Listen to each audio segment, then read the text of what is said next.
जून में क्या क्या चुनौतियां हमारी टीम के सामने नहीं आई। हमारी इतनी बुरी हार हुई, लेकिन उतनी ही तेजी से हम उभरे भी और अगले मैच में जीत हासिल की। चोट लगने के बावजूद हमारे खिलाड़ी मैच बचाने के लिए मैदान पर डटे रहे। चैलेंजिंग कंडीशंस सिर्फ कॉस्ट के लिहाज से इंपॉर्टेंट नहीं है, एक बहुत बड़ा लाइफ लेसन भी। पहला लेसन ये कि हमने अपनी एबिलिटी पर विश्वास होना चाहिए, कॉन्फिडेंस होना चाहिए। दूसरा लेसन हमारे माइंडसेट को लेकर है। हम अगर पॉजिटिव माइंडसेट से लेकर आगे बढ़ते हैं तो रिजल्ट भी पॉजिटिव ही आए। तीसरा और सबसे अहम लेसन, अगर आपके पास एक तरफ सेफ निकल जाने का ऑप्शन हो और दूसरी तरफ मुश्किल जीत का विकल्प हो, तो आपको विजय का ऑप्शन जरूर एक्सप्लोर करना चाहिए। अगर जीतने की कोशिश में कभी कभार असफलता भी हाथ लगे तो इसमें कोई नुकसान नहीं है। रिस्क लेने से, प्रयोग करने से डरना नहीं, हमें प्रोएक्टिव और फियरलेस होना ही पड़ेगा। हमारे भीतर जो फेल्यूर का डर होता है, हम जो अन्य से अपने ऊपर लेते हैं, उससे जब आप बाहर निकलेंगे तो हौसले से भरा हुआ अपने लक्ष्यों के प्रति समर्पित भारत सिर्फ क्रिकेट की फील्ड पर दिखता है ऐसा नहीं है। आप भी तो इसी ही एक तस्वीर है। आप आत्मविश्वास से, सेल्फ कॉन्फिडेंस से भरे। आप लीक से हटकर सोचने और चलने में डरते नहीं हैं। आपके जैसी इसी युवा ऊर्जा ने कोरोना के खिलाफ अपनी लड़ाई में भारत को बहुत मजबूती दी। आपको याद होगा, इस लड़ाई की शुरुआत में ऐसी आशंकाएं जताई गई थी कि इतनी बड़ी आबादी वाला भारत रिसोर्सेज के अभाव में कोरोना से तबाह हो जाएगा। लेकिन भारत ने दिखाया कि रिजॉल्व और रेजिलियंस अगर आपके पास है तो रिसोर्सेज तैयार होते देर नहीं लगती। भारत ने यही किया। भारत ने हालत से समझौता करने के बजाय मुसीबत बढ़े इसका इंतजार करने के बजाय तेजी से फैसले लिए, प्रोएक्टिव होकर फैसले लिए। इसी का परिणाम है कि भारत वायरस से ज्यादा प्रभावी रूप में बढ़ पाएगा, प्रभावी रूप से लड़ पाएगा। मेड इन इंडिया सॉल्यूशन से हमने वायरस के फैलाव को कम किया, अपने हेल्थ इंफ्रा को बेहतर किया। अब हमारे वैक्सीन से जुड़ी रिसर्च और प्रोडक्शन की क्षमता भारत के साथ साथ दुनिया के अनेक देशों को सुरक्षा कवच का विश्वास दे रही है। अगर हम अपने वैज्ञानिकों, अपने रिसर्चर्स, अपने स्कॉलर्स, अपने साइंटिस्ट, अपनी इंडस्ट्री की ताकत पर भरोसा ना करते तो क्या ये सफलता संभव हो पाती? और साथियों, सिर्फ हेल्थ सेक्टर ही क्यों, हमारा डिजिटल इंफ्रास्ट्रक्चर ही लीजिए।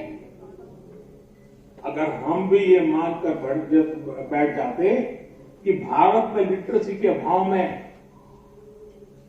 डीबीटी, डायरेक्ट बेनिफिट ट्रांसफर और डिजिटल लेन देन संभव नहीं है, तो क्या कोरोना जैसे संकट में सरकार गरीब से गरीब तक इतने प्रभावी ढंग से पहुंच पाती? आज जिस फिनटेक में, डिजिटल इंक्लूजन में हम दुनिया के अग्रणी देशों में शामिल हैं, वो क्या कभी संभव हो पाता? आज का भारत समस्या के समाधान के लिए एक्सपेरिमेंट से भी नहीं डरता और बड़े स्केल पर काम करने से भी पीछे नहीं हटता। सबसे बड़ा बैंकिंग इंक्लूजन अभियान भारत में होगा। टॉयलेट बनाने का सबसे बड़ा अभियान भारत में। हर गरीब परिवार को घर देने का अभियान भारत में। घर घर जल पहुंचाने का सबसे बड़ा अभियान भारत में। सबसे बड़ी हेल्थ इंश्योरेंस स्कीम भारत में। और अब सबसे बड़ा टीकाकरण अभियान भी भारत में। इन सब का बहुत बड़ा लाभ नॉर्थ ईस्ट को हुआ है, असम के लोगों को हुआ है। ऐसे कार्यक्रम तभी चल सकते हैं जब देश और समाज आत्मविश्वास से भरा हो। देश यथास्थिति को बदलने के लिए, इनोवेट करने के लिए पूरी शक्ति लगा रहा है। साथियों, आज जिस प्रकार दुनिया में,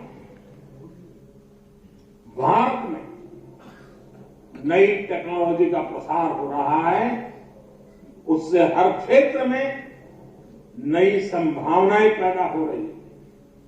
आज हम बिना ब्रांच के बैंक, बिना शोरूम के रिटेल बिजनेस, बिना डाइनिंग हॉल के क्लाउड किचन, ऐसे अनेक प्रयोगों को रोजमर्रा की जिंदगी में देख रहे हैं। ऐसे में ये भी संभव है कि भविष्य की यूनिवर्सिटी पूरी तरह से वर्चुअल हो और दुनिया भर से स्टूडेंट्स और फैकल्टीज किसी भी यूनिवर्सिटी का हिस्सा बन सके। इस प्रकार की ट्रांसफॉर्मेशन के लिए हमारे पास एक जरूरी रेगुलेटरी फ्रेमवर्क होना बहुत जरूरी है। नई नेशनल एजुकेशन पॉलिसी माध्यम से लगातार उसकी कोशिश की जा रही है। इस पॉलिसी में टेक्नोलॉजी के ज्यादा से ज्यादा उपयोग, मल्टी डिसिप्लिनरी एजुकेशन और फ्लेक्सिबिलिटी को प्रोत्साहित किया जा रहा है। नई नेशनल एजुकेशन पॉलिसी डाटा और डाटा एनालिटिक्स के लिए हमारे एजुकेशन सिस्टम को तैयार करने पर बल देती है। डाटा एनालिटिक्स की मदद से एडमिशन से लेकर टीचिंग और इवैल्यूएशन तक पूरी प्रक्रिया बहुत बेहतर हो जाएगी। मुझे विश्वास है कि Tezpur university national education policy के इन लक्ष्यों को सिद्ध करने में अहम भूमिका निभाएगी। मुझे तेजपुर यूनिवर्सिटी के ट्रैक रिकॉर्ड और उसके सामर्थ्य पर पूरा भरोसा है और मैं अपने स्टूडेंट साथियों को ये बात विशेष तौर पर कहूंगा कि जब आपकी फॉर्मल एजुकेशन पूरी होती है तो आप सिर्फ अपने फ्यूचर के लिए नहीं बल्कि राष्ट्र के फ्यूचर के लिए काम करते हैं।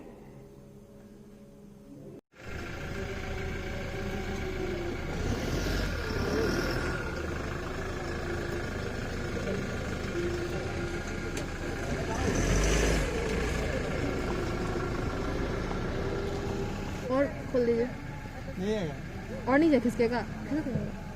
तार में मैं फंसा हूँ। अरे हो जाते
Lấy ra sau lại chưa đâu. Này chứ này. Này. Đây.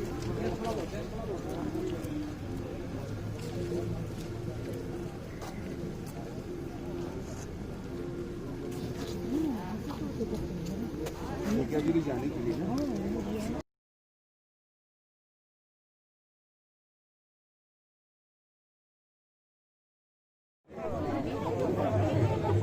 ले लिया